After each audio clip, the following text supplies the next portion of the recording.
Hello there everybody and welcome. In this video I want to do a quick guide about the rework of the Mystic culture that has just hit town in Age of Wonders 4. It is available for everybody, not part of any DLC, and that's why it matters a lot. So it basically has brought a completely new way of specializing your Mystic culture with it. Just like the Primal culture from the Primal Fury DLC, you now get certain specializations on the Mystics. I'll cover each of these three real quick for you. So first off, you have the Attunement School, which is very similar to the Mystic culture as we knew it ever since before. This is the one path that is basically just the same as you know it, with a few caveats. Potential is a school that focuses on overcharging spells, making them more effective in combat, and blocking spells to give you economy bonuses. Very interesting system, gonna skim it in real quick. And last but not least, the Summoning School, which excels at just what you thought, summoning. Very, very interesting. They have a lot of ways and means to boost summoned creatures. They have their own ways of summoning stuff. And these three schools come with major differences between the different cultures. So to put it into a quick perspective, if you choose attunement, you will not have the same tier 3 units as if you choose summoning. The summoning school gets a different tier 3 unit than these guys, and there's a lot of little different changes. So first up, I want to cover a attunement based run, and then we go over the others over the video. And here we go. So the School of Attunement runs the Starblade's attunement, the one that we know. The difference between the old version and the new one is that the bonus damage you get depends on the school or the element of the spell that has been cast. So this is a very interesting new caveat, as you really now see a big difference depending on what kind of tomes you pick in your Mystic build. The Astral Echoes also got entirely reworked. They are now a consumable resource. They can be still collected on the map, but we now have a spell to spawn new ones, and there's different ways of gathering them. For example, whenever you research a new spell, you get a reward, and many other ways. Astral Echoes are spent for every school differently. The Attunement School here can use Astral Echoes to use spells even if your battle magic points are used up, and you can also replace the or use Astral Echoes instead of world map casting points. So that gives you the ability to use these as, well, sort of a speed up, a momentum gainer, which is pretty interesting as long as you have the mana, because they don't replace the mana. You still have to pay the spells, but it gives you the potential to fling more spells than you could usually do. In this school, your heroes also gain a new combat casting spell or battle magic spell, which is overcharge cost. This will overcharge all your spells for one turn. Overcharge does what the name would imply. Your spells do way more of what they usually already do. Only used once per battle, but a pretty nifty thing, especially powerful on Wizard Kings, as they can cast 2 spells per turn. So apart from that, this path doesn't differ too much. We have now no longer the Cosmic Ablation spell, but one that grants us new Astral Echoes on the map. And the Altar of the All Seers is no longer giving you a bonus for the gathered Astral Echoes. Instead, you now get you get an income of these to spend. So let's move on to the next school.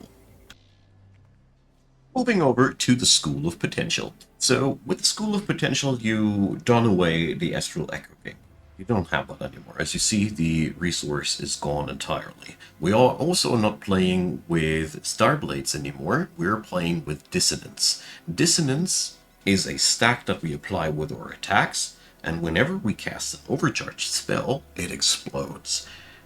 This allows you to launch an attack during a turn, and then explode the stacks afterwards with a spell. Every spell that we have starts overcharged overcharged. That means we can cast every spell in our spellbook once per battle in its overcharged form to detonate the dissonance stacks. This is a really, really cool mechanic, I can't tell so much, and it allows you to pull off some crazy stunts. The other part of their mechanic is potential. We are no longer using astral echoes, but instead we have potential. You see here this little thing here, arcane inspiration. Whenever we use the spell, we gain points of these. When this is full, we can lock the spell for 10 turns to gain that bonus for 10 turns. So there are random effects there, mostly economy based or strategy based. For example, locking or access to the lesser storm spirits would give us a really substantial food income bonus, and this is also applicable to your battle spells. So locking my battle spell would, well, vision range is not so interesting, but here, more food income.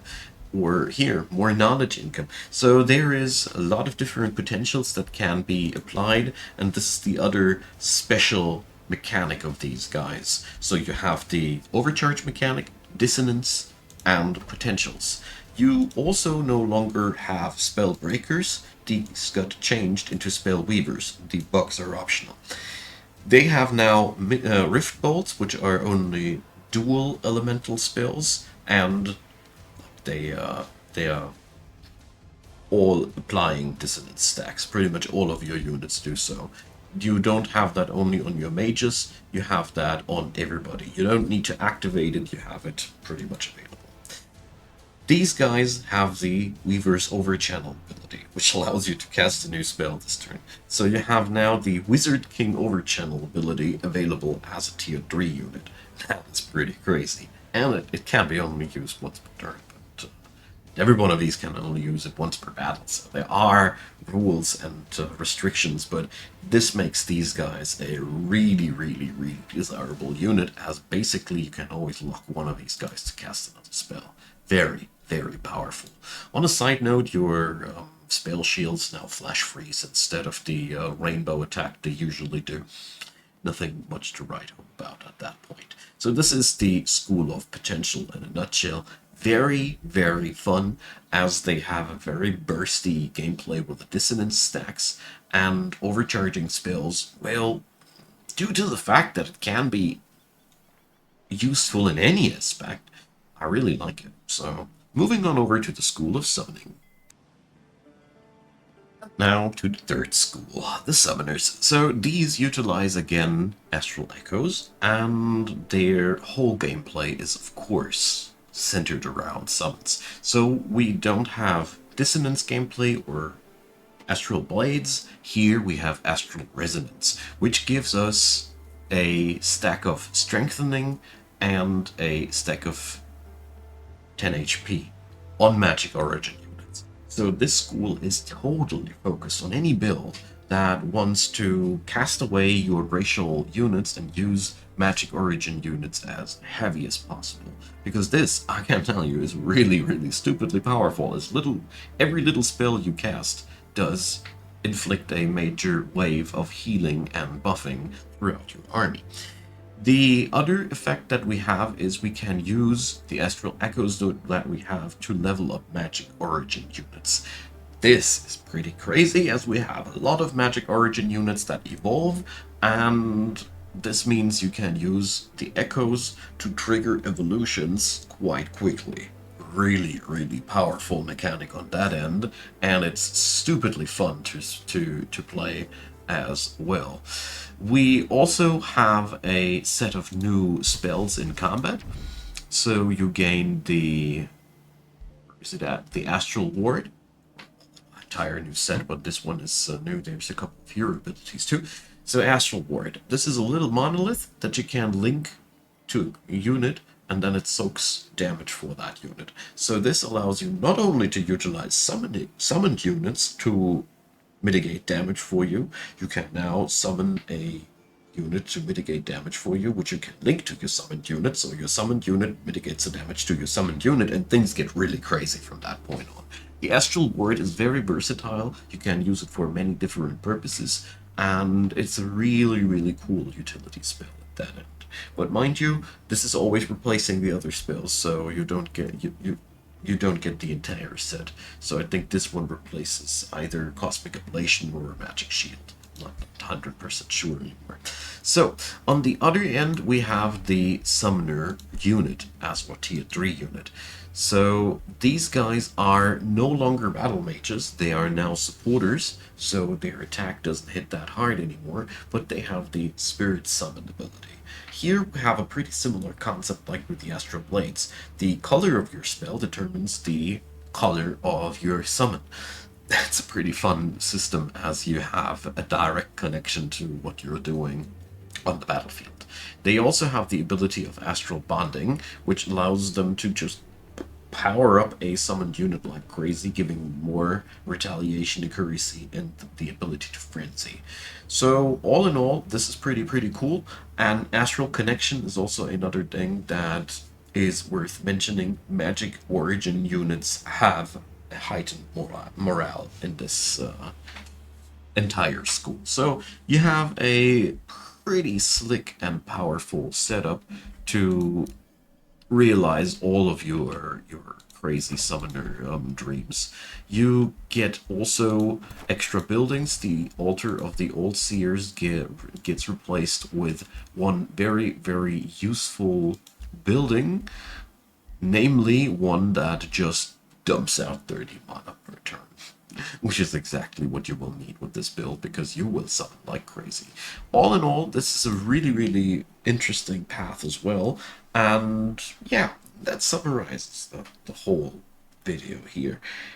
I know I only skimmed all 3 paths, and there is more in the details. There's, for example, a couple of extra hero skills at every school, and but I wanted to capture the main gameplay aspects of these 3 schools, and basically, to put it into an easy words, we've gained 2 new play styles of the Mystics, while the first one is mostly what I already knew, with a new ability to spend Astral Echoes as a momentum gainer. Not that, not nearly as fascinating as the other 2 schools to me personally. Let me know what you think in the comment section below, and I hope it was helpful for you. Leave a thumbs up, consider subscribing, and check out the description box. There's plenty of helpful and useful links down there. And yeah, thanks for watching, and see you around.